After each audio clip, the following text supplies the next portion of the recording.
بسم اللہ الرحمن الرحیم۔ السلام علیکم عزیز دوستو، اس سے پہلے ویڈیو کے اندر ہم ذکر کر چکے ہیں کہ جناب سیدہ حلیمہ نے نبی اکرم صلی اللہ علیہ وسلم کو 2 سال تک دودھ پلایا، اور 2 سال کی مدت رضاعت پوری ہونے کے بعد آپ نے فیصلہ کیا کہ بچے کو اس کی ماں کے حوالے کیا جائے۔ لہٰذا جناب حلیمہ سعدیہ بادل ناخواستہ محمد رسول اللہ صلی اللہ علیہ وسلم کو لے کر سیدہ آمنہ کی خدمت میں حاضر ہوئیں تاکہ بچہ اپنی ماں کے حوالے کیا جائے، لیکن وہ یہ نہیں چاہتی تھی کہ بچہ حضرت آمنہ کی آغوش میں جائے۔ بچے کے جو انوار و برکات انہوں نے 2 سال کے اندر دیکھے تھے، اس بنا پر وہ بچے کو دوبارہ حاصل کرنا چاہتی تھیں۔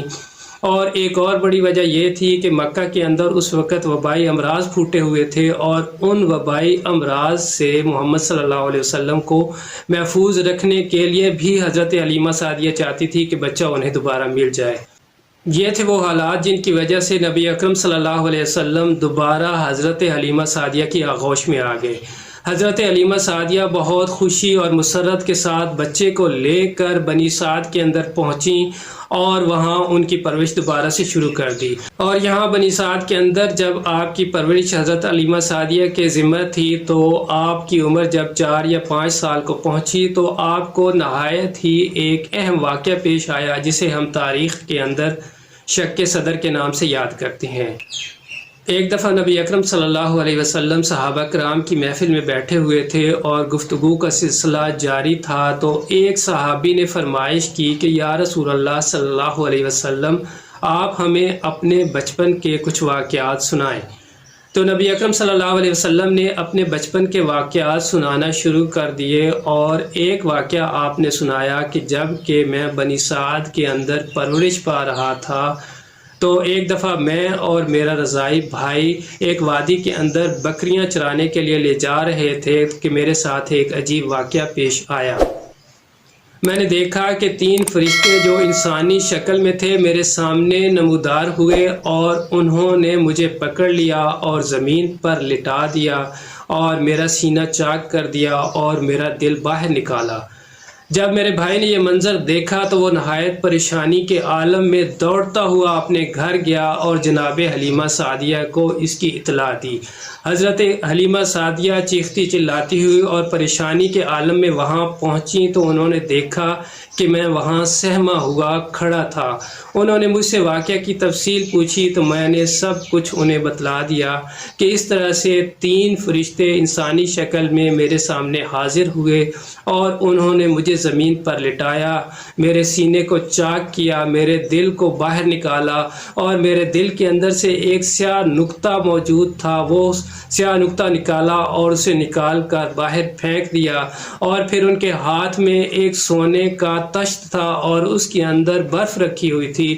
انہوں نے اس برف کے ذریعے میرے قلب کو دھویا۔ پھر ان میں سے ایک فرشتے نے آسمان کی طرف اپنا ہاتھ بلند کیا تو اس کے ہاتھ کے اندر ایک نورانی مہر آ گئی۔ اس نے وہ مہر میرے دل کے اوپر لگائی تو میرا دل نور سے منور ہو گیا، اور پھر میں نے اپنے دل کے اندر اور اپنے پورے جسم کے اندر راحت، سکون اور ٹھنڈک محسوس کی جو اس سے پہلے میں نے کبھی محسوس نہیں کی تھی، اور اس واقعے کا اثر میں کافی دنوں تک اپنے اندر محسوس کرتا رہا۔ اس واقعہ کے بعد حلیمہ سعدیہ بہت پریشان ہوئیں اور انہوں نے اپنے خاوند یعنی حارث بن عبد العزیٰ سے مشورہ کیا کہ کیوں نہ بچے کو اس کی والدہ کے حوالے کر دیا جائے۔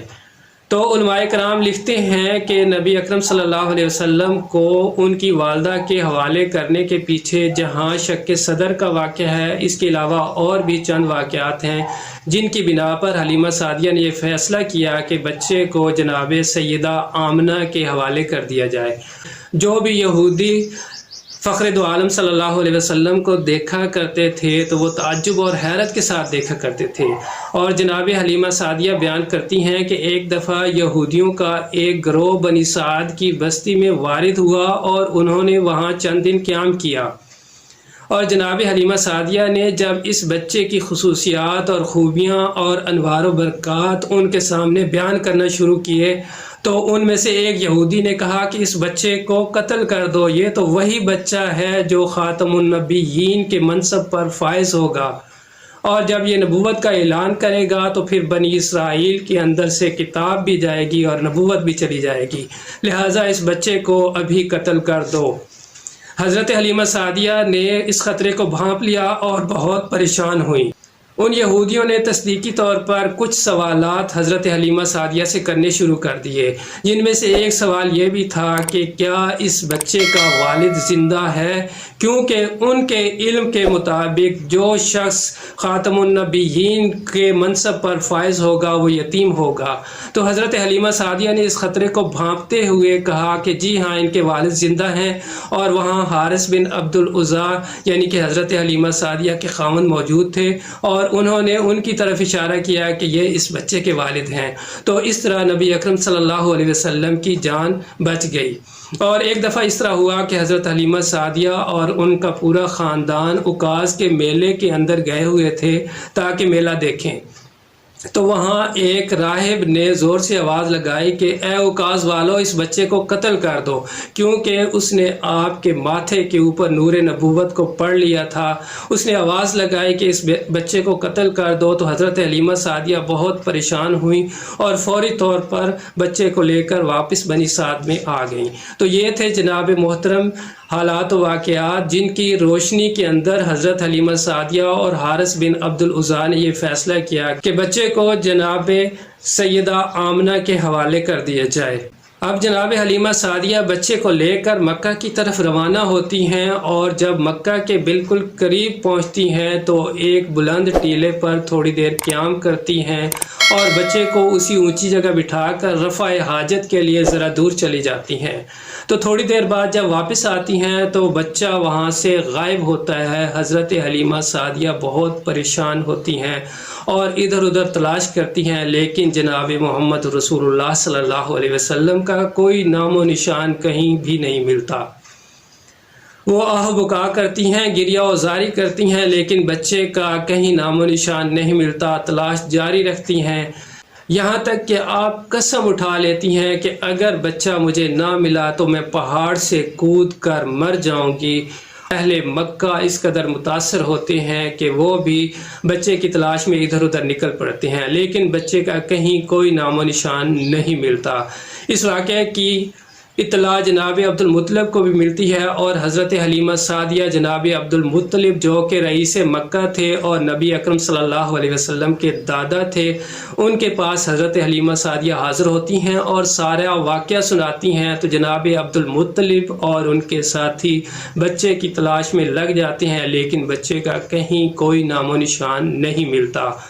بالآخر مایوس ہو کر جناب عبد المطلب کعبہ شریف کے اندر تشریف لاتے ہیں، بیت اللہ کا طواف کرتے ہیں اور خدا کی حضور دعا کرتے ہیں کہ اے خدا، میرا بیٹا مجھے دوبارہ لوٹا دے۔ تو غیب سے ندا آتی ہے کہ محمد صلی اللہ علیہ وسلم کو ہم ہرگز کوئی نقصان نہیں پہنچائیں گے، جاؤ اور وادی تہامہ کے اندر ایک درخت کے پاس محمد رسول اللہ صلی اللہ علیہ وسلم موجود ہیں، وہاں سے ان کو جا کر لے آؤ۔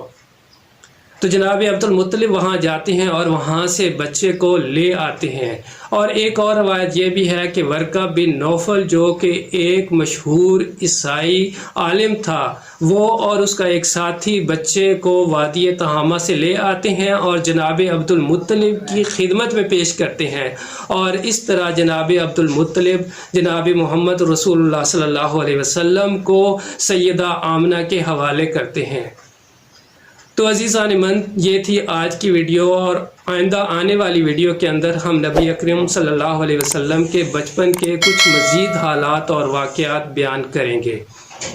اپنا بہت سا خیال رکھیے گا، ملتے ہیں جلد ہی نئی ویڈیو کے اندر۔ اللہ حافظ۔